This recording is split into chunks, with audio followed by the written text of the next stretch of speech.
Hello friends, welcome to the higher module on institutional management for entrepreneurship. We are into the unit number 1, which is on entrepreneurial competency mapping and business opportunity identification. This is the second part or the second video of this unit, and it is on competencies of an entrepreneur. Now, before I start my presentation, let me share somebody's life history. This was a man who failed in business at the age of 21. He was defeated in a legislative race at age 22. He failed again in business at age 24. He overcame the death of his sweetheart at age 26. He had a nervous breakdown at age 27. He lost a congressional race at age 34. He lost a senatorial race at age 45. He failed in an attempt to become the vice president at age 47. He lost a senatorial race again at the age of 49, and finally, he was elected as a president of United States of America at the age of 52. So, who was this person? Abraham Lincoln. You see so many failures, one after another, but the person did not give up. So, when you give up, you become a failure. Till the time you give up, you are not a failure, you can keep on trying. So, these are like some of the competencies which successful people have in them, and that is why they become very successful persons. Now, we shall be discussing the entrepreneurial competencies. There are mainly 3 types of competencies. First is the behavioral competencies, second is the startup competencies, and third is the enterprise management competencies. So, let us take one by one. First is the behavioral competencies. The first is a very high need for the achievement. That means, the entrepreneurs or the prospective entrepreneurs or the budding entrepreneurs must have a very high need for the achievement. You can see the photo of Mr. Dhirubhai Ambani on your screen. He had a very high need for the achievement. He was working as at a petrol pump as a petrol filler when he was very young, and then from there he rose, and when he expired, he was the number 1 industrialist of the country. So, very high need for the achievement. Let us try to understand this motivation process basically. You see, every person has got an inner state of disequilibrium. That means, every person has got certain needs, certain desires or expectancies, and then he takes some action to fulfill those desires or needs or the expectancies. As a result of that, he gets certain incentives or he gets his goal, and he learns a lot of things in this entire process, and then he gets a feedback, and this feedback goes back again to the inner state of disequilibrium. So, I mean, after all these things, after accomplishing a goal, he sets up another goal, and then he runs through the entire process and learning on the way through the feedback. So, what is achievement motivation? It is a desire to achieve something difficult, something which normal people cannot achieve, something difficult, followed by efforts in terms of organizing the physical objects and human beings to achieve the goal. It is a desire to do well, not so much for the sake of social recognition or prestige, but to attain an inner feeling of personal accomplishment. It is a disposition basically to achieve something excellent. So, how to find whether a person has got the high need for achievement or not? So, there are 4 criteria. The first is a desire for success in competition with the others. That means, you are trying to compete with the other people and you are trying to succeed in comparison with them. So, that is the first criteria. The second is a desire for success in competition with a self imposed standard of excellence. In this case, you are not trying to compete with other persons, you are trying to compete with yourself. So, you have set a goal for yourself, which is a goal of excellence, and you are trying to accomplish that goal. The third is a unique accomplishment, something which is very unique, not many people are able to accomplish those accomplishments. And the fourth is a long term involvement. So, if a person has either one or more than one of these 4 criteria, then we say that that person has got a very high need for the achievement. The characteristics of a person with high need for achievement: first, he likes to shoulder responsibility. So, he takes responsibility, he does not evade responsibility, that is number 1. He likes to take moderate risk. Taking risk is very, very important, but it does not take very high risk, just like a gambling. It does not take a very low risk also, because there is no challenge in that. He takes a very moderate, intelligent and calculated risk. He wants to know the result of his efforts.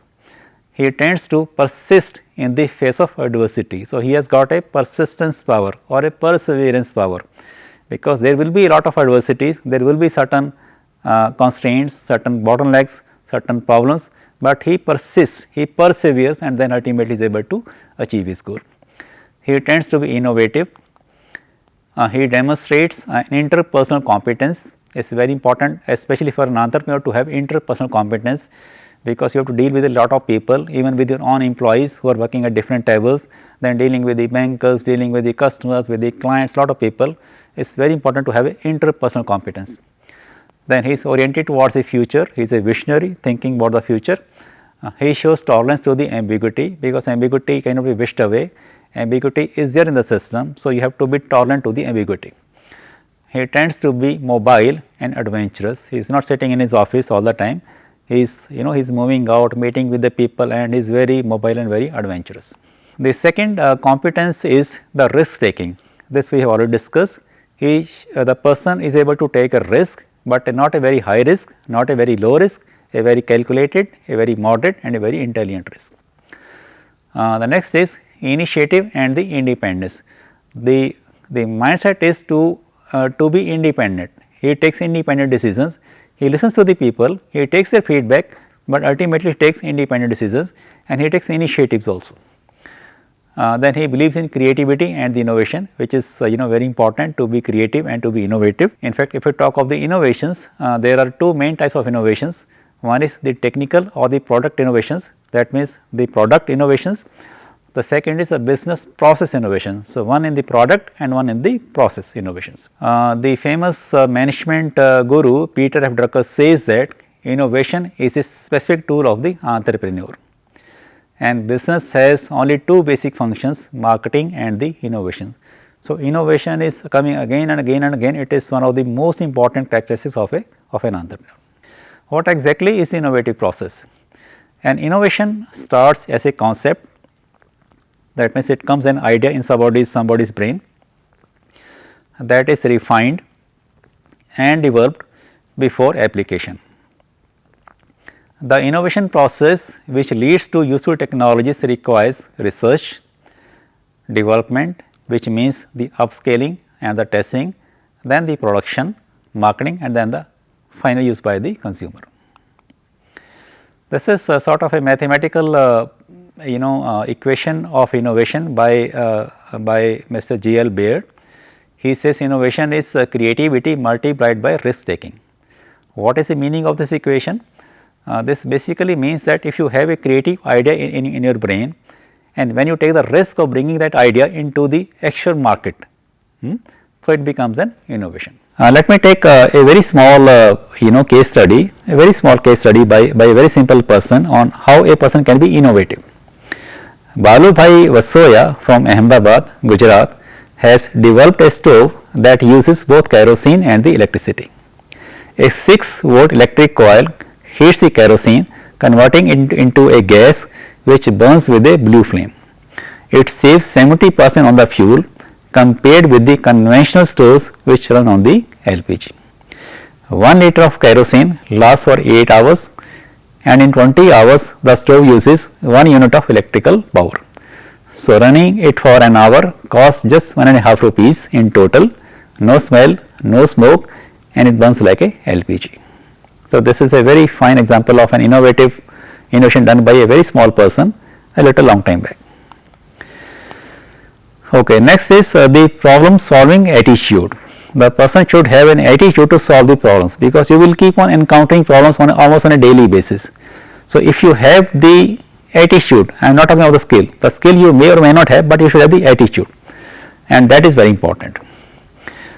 So, what is the importance of the right attitude? A study attributed to the Harvard University found that when a person gets a job, 85% of the time it is because of his attitude, and only 15% of the time because how many facts and figures he knows. So, this is the importance of the attitude whether in a job or whether in an entrepreneurship profile. So, the foundation of success regardless of your chosen field is the attitude. So, your attitude determines your altitude. Now, if we talk of further competencies, then we have the persistence or the perseverance, quality mindset, a longing for quality products or quality services is very important. Information seeking information regarding his specific venture all the time, and then the leadership qualities, very important. A good leader has the capability to get people of ordinary ability to perform in an extraordinary manner. So, this is the importance of a leader, that a leader can really build a very good team, and the team can do wonders. Socrates once said that a group of donkeys led by a lion can defeat a group of lions led by a donkey. Then if we go further, then the person should have a vision. Vision is very important because not only in the present times, but what you want to do in the future. So, you should have a vision. Then personal efficacy, how effective you are, how efficacious you are. And this we mainly check two things. One is the goal clarity. The person should have a very concrete goal, an activity oriented goal, and a personal goal in his mind, and the locus of control should be internal. You see, there are three types of locus of control. One is internal, one is external, one is no locus of control. Some people are driven internally, so they have internal locus of control. I mean, the key of their lock is with them only.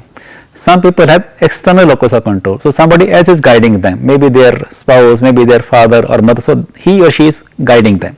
So, they have an external locus of control, and some people have no locus of control, so they have no idea what to do. So, the entrepreneurs, they have the internal locus of control, so they are driving themselves basically. Then the teamwork and the networking is very important. Then we go to the second part, which is the startup competencies, and this first is the environmental scanning and opportunity identification. So, scanning the environment and identifying a profitable business opportunity. In fact, we have got a separate video on that, so I am now discussing it right over here. Next is the market assessment. This refers to a detailed and objective evaluation of the potential of a new product, a new business idea, or a new investment. In this, we have to comprehensively analyze environmental forces, market trends, entry barriers, competition, risk, opportunities, and the firm's constraints. Next is the project formulation. You see, an entrepreneur before setting up an enterprise wants to satisfy himself that it is a profitable proposal. He wants to gather critical information and take decisions pertaining to various parameters like technical arrangements, plant and machinery, market, location of the enterprise, statutory clearances, so that the task of establishing the project and managing it successfully later on becomes easy. So, formulation of a project report or a business plan is done to check the viability or the feasibility of an enterprise. Next is availing incentives and the support. You see, the industrial enterprises, they provide quality products and contribute to the economy of a country. Therefore, for promoting setting up of the enterprises, almost all the countries in the world have created a large number of agencies or the organizations which are working at different levels, like at the national or federal level, the state or the provincial level, and at the district level. These agencies are offering various facilities and the incentives to new and existing entrepreneurs. It is important that an entrepreneur should know about these organizations and various schemes offered by them. Then we talk of the procedural requirements and then ultimately setting up a unit. The third is the enterprise management competencies. You see, once you have set up the business, you have to run the business, you have to manage the business basically. So, you need to have those management competencies also. And this we have the decision making and personal management. I think this is very important because it is very important for a person to take decisions, especially for an entrepreneur. Some people are not normally taking decisions, but you cannot survive while in entrepreneurship. You have to take a decision almost on a daily basis. And then managing the personnel, you have a lot of people working under you. They are skilled, semi-skilled, unskilled, managerial, supervisor. So you need to deal with all of them. You should have that capability to manage all the personnel. The second is the production and the processing knowledge. In case you are running a factory or a manufacturing, let us say an enterprise, then what is happening in your factory, you should know what is happening over there, about the machines, about the processes, because if you know all the things, then your labor cannot befool you. But if you have no idea, then your labor, they can always befool you. It is always very important that the person, the entrepreneur, should know what is happening in his enterprise. Then the financing abilities, that means from where to get the money for your business, for a term loan, working capital loan, lot of things basically. So from where to generate the money, he should know all this different areas. Then the marketing capabilities, how to market basically, that is also very required. Okay.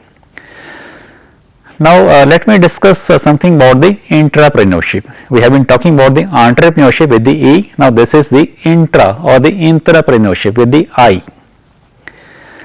Entrepreneurship is a process in which innovative products or the processes are developed by creating an entrepreneurial culture within an existing organization.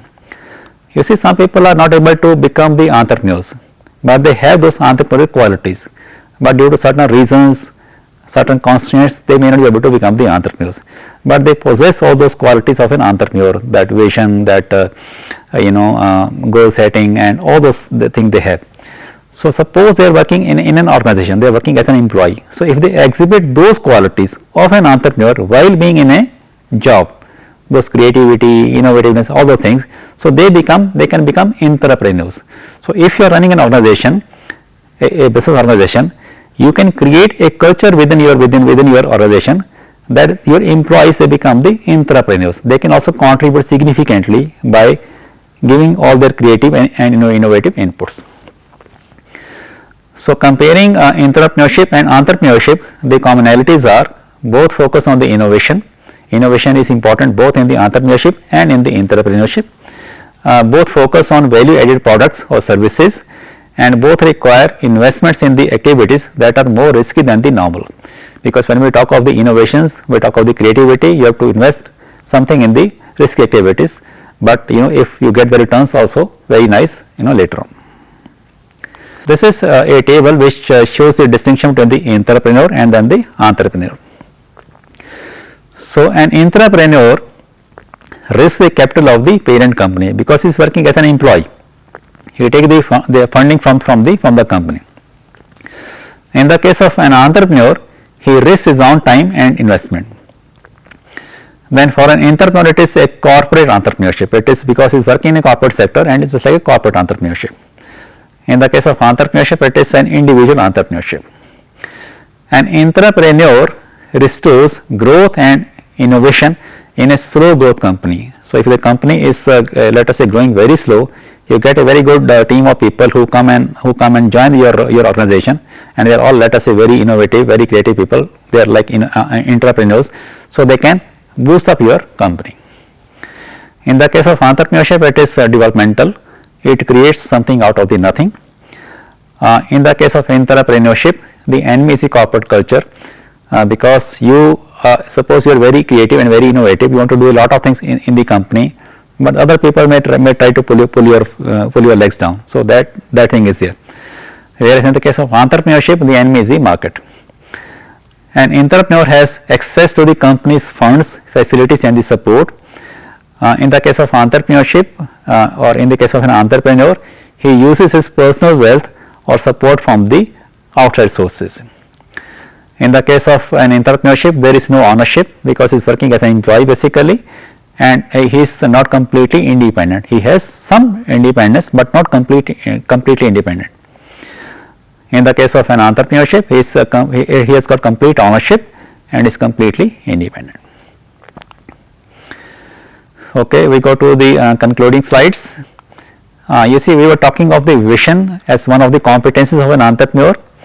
So, where does a leader's vision come from? To find your vision, you must listen to 4 voices. The first is the inner voice. The vision starts from the within. Do you know what your life's mission is? If what you are pursuing in the life doesn't come from the depths of who you are and what you believe, you will not be able to accomplish it. So, you must listen to your inner voice. The second is the unhappy voice. Where does the inspiration for the great ideas come from? From noticing things which do not work. You see, there are many things which are not working properly, and they can be a source of correcting them. You can set up a business in which you correct a lot of things which are not working, let us say, properly. So, discontentment with the status quo is a great catalyst for a vision.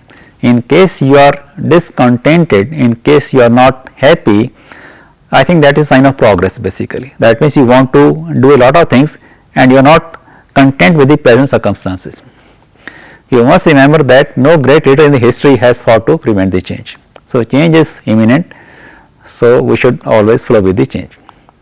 The third is the successful voice. Nobody can accomplish great things alone. If you want to lead yourself to greatness, you should find a good mentor and advisor.